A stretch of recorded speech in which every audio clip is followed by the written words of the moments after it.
शिवतत्वाचा स्पर्श आम्हाला कसा होणार आहे, काही दुसरं अलौकिक आनंद प्राप्त करायचा असेल तर काय करता येईल. मग त्यावेळेला त्यांनी सांगितलंय की काहीच जमत नाहीये, ठीक आहे, तुम्ही फक्त भगवान शंकरांची पूजा करा, त्यांचं नामसंकीर्तन करा. कुठलं नाम घ्यायचंय? नमः शिवाय नमः शिवाय एवढं म्हटलं तरी पुढे, शिव शिव म्हटलं तरी पुढे. तुम्हाला जे आवडेल, सोपं वाटेल, हर हर म्हणा, हरी हरी म्हणा, रामकृष्ण हरी म्हणा, जे तुम्हाला आवडेल ते तुम्ही घ्या. त्यांच्या रूपांचं, गुणांचं, लीलांचं, कर्तृत्वांचं निरंतर तुम्ही स्मरण करत राहा, तेच आठवत राहा, दुसरं काही करू नका. महेश्वरांची कृपादृष्टी असेल तर आपल्याला या साधन मार्गातलं कुठलं ना कुठलं एक साधन निश्चितपणे प्राप्त होतं आणि आपण या त्याच्यापर्यंत जाऊन पोचतो.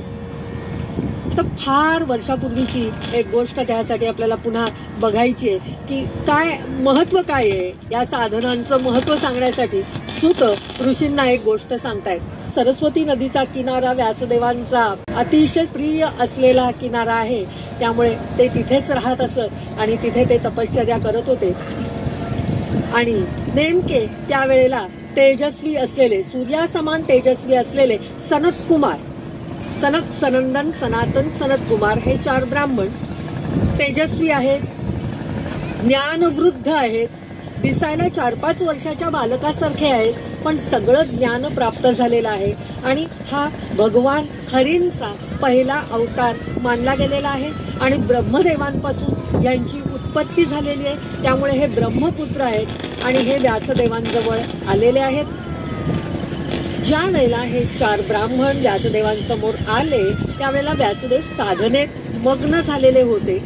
त्यांना हे ब्राह्मण आल्याची जाणीव झाली नाही आणि ह्या ब्राह्मणांना मात्र असं समाधीत मग्न झालेल्या व्यासदेवांना बघून अतिशय आनंद झाला आणि ते त्यांच्या समोर बसून राहिले.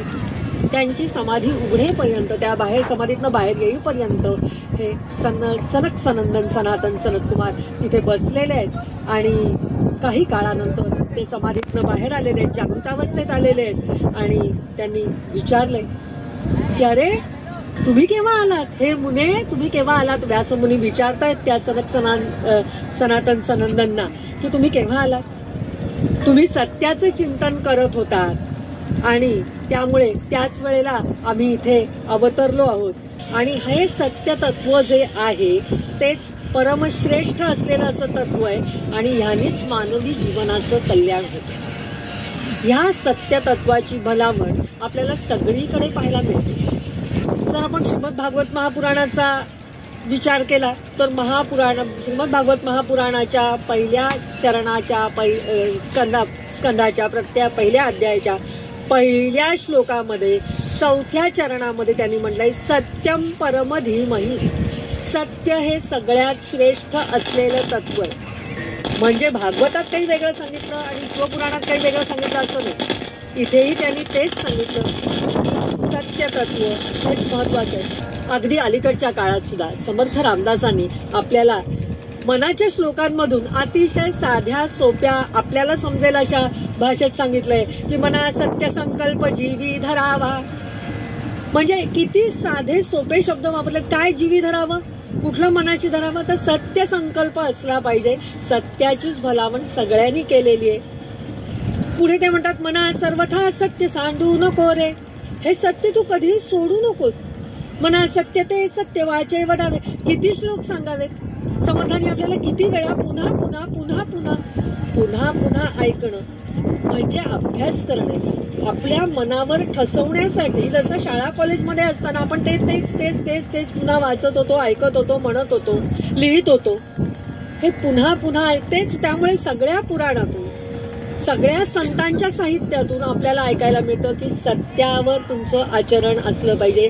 सत्य तत्वच तुम्ही आपल्या अंगी बाणवलं पाहिजेत, कारण तो मुक्तीचा मार्ग आहे.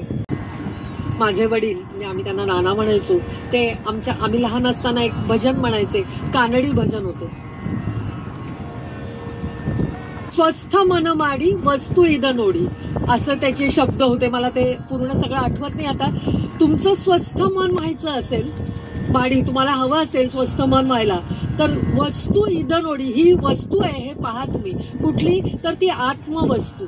अध्यात्मशास्त्रामध्ये या सत्तत्वाला वस्तू म्हटलेलं आहे. वस्तू म्हटल्यानंतर चीज वस्तू आपल्या डोळ्यासमोर उभी राहते, पण तसं नाही. तर आत्मवस्तू पाहणं म्हणजे स्वतःला स्वतःकडे पाहता आलं पाहिजे, स्वतःची ओळख करून घेतली पाहिजे. आणि हे रहस्य जे आहे सद्वस्तूला बघण्याचं रहस्य, हे भगवान शंकरांनी नंदिकेश्वराला सांगितलेलं आहे, असं हे ऋषी आता हे मुनी सनक सनंदन सनातन हे व्यास मुनींना सांगतायत.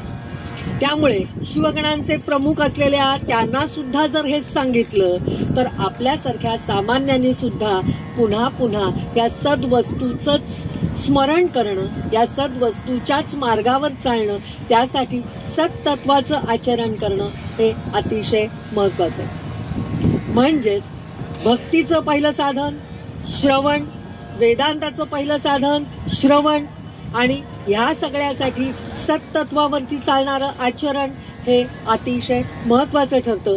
त्यामुळे या 3 साधनांना आपल्याकडे पर्याय नाही. श्रवण, कीर्तन आणि मनन हे आपल्याला केलंच पाहिजे.